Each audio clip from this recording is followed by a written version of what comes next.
Via il Friulano Piacenze, dentro il Veneto d'Ozzo. La Lega Nord regionale volta pagina.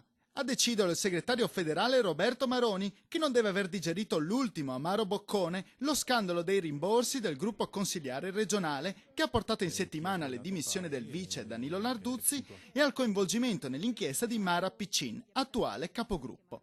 Un peso insostenibile, più grave forse degli scarsi risultati conseguiti in occasione delle elezioni regionali, che di fatto avevano ridotto il peso della presenza leghista in Consiglio e in Parlamento con un unico rappresentante, Massimiliano Fedriga.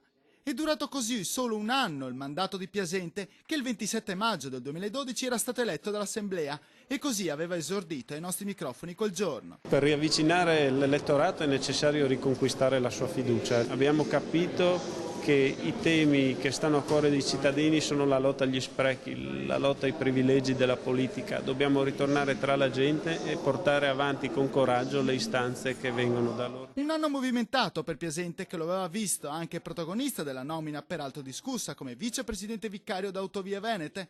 A calmare le acque è arrivata la riconferma del leghista Pietro Fontanini alla presidenza della provincia. Poi l'uragano delle spese, una base sempre più frantumata da chi avrebbe preferito la linea dura e chi come Piacenze annunciava un'assemblea a luglio per ripartire.